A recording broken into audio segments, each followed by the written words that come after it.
Assalamualaikum warahmatullahi wabarakatuh. Di kesempatan video kali ini, kami akan membahas tentang bagaimana sistem pajak organisasi nirlaba.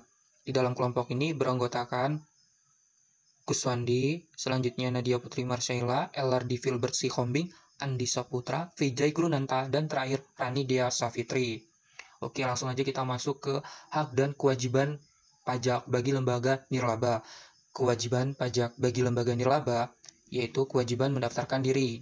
Di dalam hal ini, bagi lembaga nirlaba yang berbadan hukum, perkumpulan, yayasan, organisasi massa yang memenuhi syarat sebagai wajib pajak, wajib mendaftarkan sendiri ke KPP atau KP2KP untuk memperoleh NPWP, data pendukung yang perlu disiapkan oleh wajib pajak untuk mengisi formulir permohonan antara lain sebagai berikut. Yang pertama, akte pendirian dan perubahannya.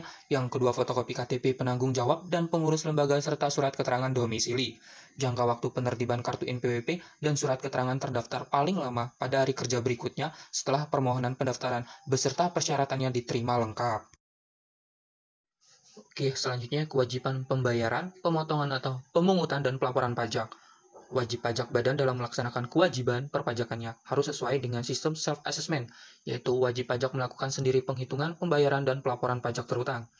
Pertama, pembayaran pajak. Mekanisme pembayaran pajak bagi lembaga nirlaba yaitu memotong penghasilan individu atau badan. Jadi, jika lembaga membayarkan honor, uang sewa, dan sebagainya, maka lembaga wajib memotong pajaknya. Pemotongan dilakukan untuk pasal 21, pasal 23, dan pasal 4 ayat 2. Setelah selesai memotong, setiap bulan jumlah yang dipotong, bila ada harus disetorkan ke kas negara. Saat ini, hampir semua bank dapat menerima setoran pajak.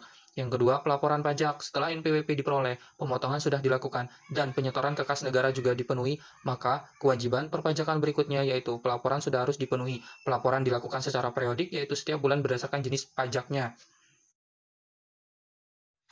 Kemudian perpajakan dalam organisasi nirlaba yayasan. Yayasan sebagai badan juga memiliki kewajiban untuk membayar pajak, meskipun yayasan tersebut berorientasi non-profit oriented atau NPO. Berdasarkan standar akuntansi keuangan SAK, organisasi nirlaba seperti yayasan mendapatkan sumber daya dari sumbangan pada anggota dan para penyumbang lainnya yang tidak mengharap imbalan apapun dari yayasan tersebut.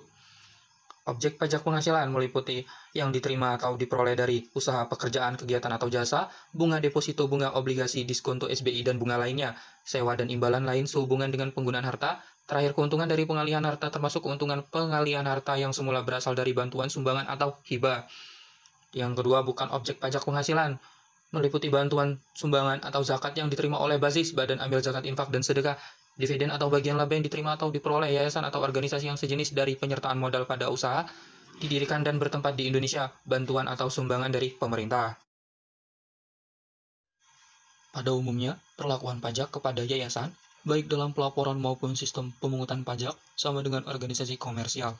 Di Indonesia sendiri berlaku sistem pemungutan self-assessment system, yang berarti wajib pajak diberikan kepercayaan dan wewenang untuk menghitung, menyetor, dan melaporkan sendiri kewajiban perpajakannya. Berdasarkan KUHP Pasal 28, yayasan wajib menyelenggarakan pembukuan serta menyampaikan SPT tahunan pajak penghasilan sesuai dengan ketentuan perpajakan yang berlaku. Rekonsiliasi fiskal dilakukan oleh wajib pajak karena terdapat perbedaan perhitungan, khususnya laba menurut akuntansi komersial dengan laba menurut perpajakan fiskal.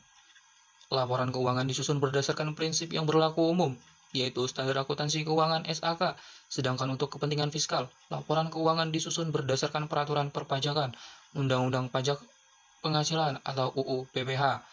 Perbedaan kedua dasar penyusunan laporan keuangan tersebut mengakibatkan perbedaan perhitungan laba rugi suatu entitas wajib pajak.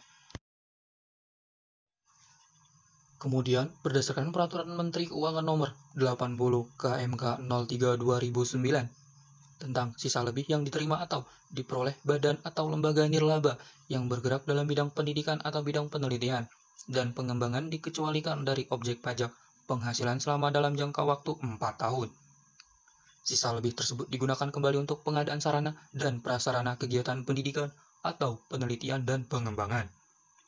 Namun, apabila yayasan tidak menanamkan kembali sisa lebih tersebut, maka sisa lebih tersebut akan menjadi objek pajak yang dikenakan pajak penghasilan. Sekian dan terima kasih.